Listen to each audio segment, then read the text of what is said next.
शराबबंदी ये घर घर में अपराधी पैदा कर दी। शराबबंदी ना बहुत बड़ा कारण रहा अपराध को बढ़ावा देने। जो गलियों में या मोहल्लों में आप जाएंगी, मैक्सिमम जो आपको यंगस्टर है वो आपको सूखा नशा के इसमें डूब चुके हैं। तो जब राजनीति में अपराधी घुस गए हैं तो आप उनसे न्याय की उम्मीद कहाँ कर सकते। पुलिस को FIR करके 4 साल लगे थे चार्जशीट दाखिल करने में। तो बिहार की पुलिस ये पुलिस है। 2016 की घटना थी और 2020 में चार्जशीट दाखिल हुआ था कि जब भी चुनाव आने वाला रहता है तो इस तरह की हत्याएं क्यों बढ़ जाती हैं, कौन लोग हैं। नमस्कार, लाइव बिहार देख रहे हैं आप, आपके साथ मैं स्नेहा गुप्ता। बिहार में लगातार बढ़ता अपराध नजर आ रहा है, जहां आपको बता दें कि अपराधियों का तांडव जो है वो थमने का नाम नहीं ले रहा।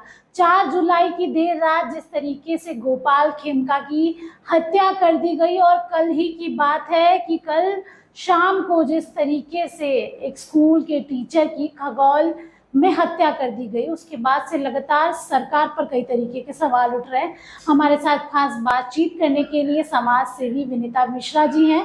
समाज में उठना बैठना है, लोगों से बातचीत है, और ऐसे में महिलाओं पर इसका क्या असर पड़ रहा है, बच्चियों पे क्या असर पड़ रहा है, सीधे इनसे जुड़ेंगे। पहले तो बहुत शुक्रिया बात करने के लिए। Thank you. विनीता जी, आप तो कई सालों से समाज सेवा कर रही हैं। सबसे पहला मेरा सवाल ये रहेगा, क्योंकि आपने एक लंबा समय देखा है, लालू यादव का भी शासनकाल देखा है, और आप दोबारा वही जंगल राज लोग अनुभव कर रहे हैं कि कब किसकी जान कब चली जाए किसी को पता नहीं, कौन सा समय आखिरी हो। कैसे देख रही हैं इसको? नहीं, बहुत दुख हो रहा है। जब मतलब लालू के जंगल राज से त्रस्त होके हम लोगों ने उस समय काफी लड़ाइयां भी लड़ी थी जी उस शासन के खिलाफ। और उसके बाद जब नीतीश कुमार आए थे तो 2005 से लेके और 10 तक हमें बदलाव दिखा था, और एक शासन पे जो एक आप कहती हैं कि दबाव था और व्यवस्था सुधरी हुई थी। तो हम लोग बहुत खुश हुए थे, राहत की सांस ली थी हम लोगों ने। और खासकर बहुत से जो व्यापारी पलायन कर गए थे सब धीरे धीरे लौटने लगे थे। लेकिन इधर के दिनों में जो अपराध, खासकर मैंने जो देखा है और करीब से देखा है, शराबबंदी ना बहुत बड़ा कारण रहा अपराध को बढ़ावा देने। जो गलियों में या मोहल्लों में आप जाएंगी, मैक्सिमम जो आपको यंगस्टर है वो आपको सूखा नशा के इसमें डूब चुके हैं, और शराब खुलेआम मिल रहा है। भले ही आप 100 रुपए का शराब आपको 500 में मिलेगा, और उसके लिए एक अलग माफिया वर्ग तैयार हो गया जो कहीं ना कहीं बिहार को अंदर ही अंदर खोखला कर रहा है। और इस पे प्रशासन, मतलब क्या कहें, प्रशासन में हमने कई बार कंप्लेन भी किया, लेकिन प्रशासन इसके प्रति गंभीर नहीं लगा। तो कहीं ना कहीं शराब माफिया का दबाव हो, चाहे जो भी है कारण, हम लोग उतना अंदर नहीं समझ सकते हैं। लेकिन हाँ, बिहार की स्थिति विस्फोटक होती जा रही है। आप ये मानती हैं, क्योंकि आपने खुद ही चर्चा की शराबबंदी की, मुख्यमंत्री नीतीश कुमार का ड्रीम प्रोजेक्ट रहा कि बिहार में शराबबंदी होनी चाहिए, और शराबबंदी कर भी दी है, लेकिन कहीं ना कहीं धरातल पर सबको शराबबंदी की असलियत पता है। आपने भी बताया कि यंगस्टर जो है सूखा नशा कर रहे हैं, जिसके कारण और अपराध बढ़ रहा है। तो क्यों आखिर मुख्यमंत्री नीतीश कुमार चुप्पी साधे हुए मान क्यों नहीं लेते कि हाँ, उनके गलत फैसले की वजह से बिहार के लोग और खासकर युवा वर्ग काफी कुछ झेल रहा है? पता नहीं, राजनीति कहिए, जो भी कारण रहा हो, मुख्यमंत्री जिस भी दबाव में रहे हैं या उम्र का असर हुआ है, वो मुख्यमंत्री सही में कहीं नहीं दिखते हैं जो हमारे 2005 वाले मुख्यमंत्री थे, जिनके मतलब शासन में आने के बाद हमें भी गर्व होता था कि बिहार बदल रहा है। लेकिन ये इनकी सबसे बड़ी भूल रही। शराबबंदी ये घर घर में अपराधी पैदा कर दिया। जी विनीता जी, एक सवाल मैं आपसे ये भी पूछ लूंगी, क्योंकि आपने खुद ही कहा कि आपने लालू यादव के समय में भी कई तरीके के आंदोलनों में हिस्सा लिया। कैसा समय था वो? क्या इस समय से मिलता जुलता था, जिस तरीके से अभी अपराधी पूरी तरीके से बेलगाम है, कभी भी कहीं भी मार देते हैं, क्या वो भी समय ऐसा ही था? बिल्कुल बिल्कुल, वही दौर अब लग रहा है लौट गया है। जैसे हम लोगों को भी डर लगता है, हमारे बच्चे तो बाहर रहते हैं क्योंकि हम लोग यहाँ पता नहीं जो भी है, एक तो जमीन के कारण भी हत्याएं बहुत हो रही हैं। तो हम लोगों ने तो खैर अपने बच्चों को बाहर भेज दिया। मेरे साथ भी एक घटना हुई थी पारिवारिक, इसमें मेरी बेटी का देहांत हुआ था। पुलिस को FIR करके 4 साल लगे थे चार्जशीट दाखिल करने बाप में। रे। तो बिहार की पुलिस ये पुलिस है। 2016 की घटना थी और 2020 में चार्जशीट दाखिल हुआ था। तो मैंने तो ये लड़ाई खुद लड़ी है और देखा है। देखिए यहाँ पुलिस में भी जाति है, मतलब प्रशासन ऐसा हो गया है कि जातियों में टुकड़ों टुकड़ों में बट गया है।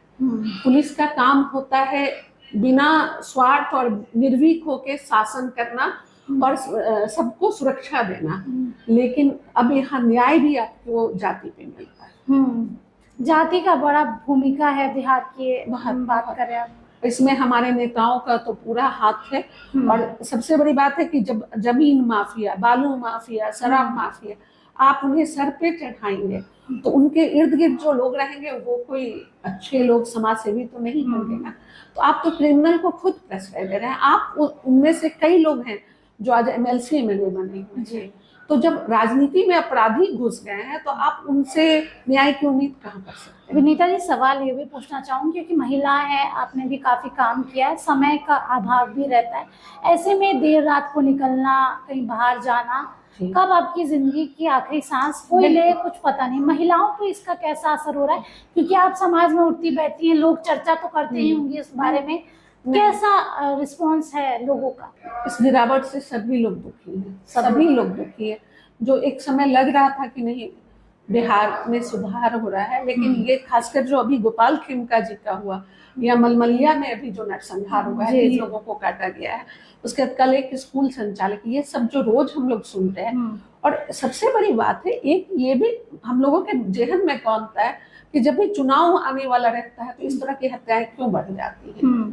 कौन लोग हैं?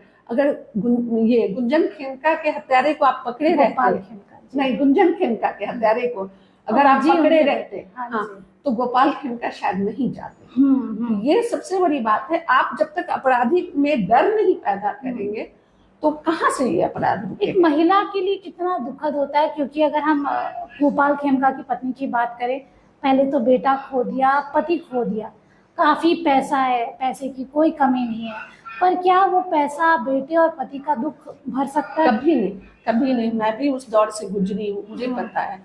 और खासकर गोपाल खेमका की माँ जिस तरह से चित्कार कर रही थी, आप समझिए सामने पोता गया और बेटा गया, उस औरत की व्यथा से सोचिए वो क्या जीने का सोचती भी होंगी? कभी नहीं। वही अगर मौत हमारे बस में नहीं है तो घुट घुट के जीना है। आखिरी सवाल आपसे पूछूंगी, इस साल के अंत में बिहार विधानसभा चुनाव है, ऐसे में क्या इसका असर चुनाव में दिखेगा?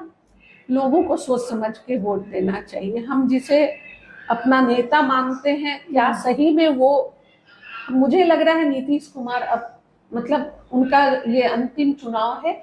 और सही पूछिए तो जो उम्र हो गई है उनकी, तो कहीं ना कहीं वो भूलने लगे, वो प्रशासन चलाने में अभी सक्षम नहीं। सरकार कहीं ना कहीं विफल हो चुकी है और उनके इर्द गिर्द जो लोग हैं वो सही ढंग से सरकार को नहीं चला रहे हैं। तो देखिए, सीधे तौर पे आपको सारी चीजें बता रहे थे। गोपाल खेमका की जिस तरीके से हत्या कर दी गई, उसके बाद लगातार बिहार में कहा जा रहा है कि जंगल राज वापस आ रहा है, क्योंकि कभी भी कहीं भी किसी वक्त भी किसी की जान जा सकती है। बढ़ता अपराध है। बिहार के नेता प्रतिपक्ष तेजस्वी यादव लगातार अपराधियों के बारे में बता रहे हैं, यहाँ तक कि क्राइम बुलेटिन भी जारी करते हैं, लेकिन सरकार की बड़ी विफलता है और मुख्यमंत्री नीतीश कुमार से अब ये सरकार चल नहीं रही है। आप बने रहिए हमारे साथ, अब तक के लिए बहुत बहुत शुक्रिया। अपनी राय और प्रतिक्रिया कमेंट बॉक्स में जरूर दें। धन्यवाद।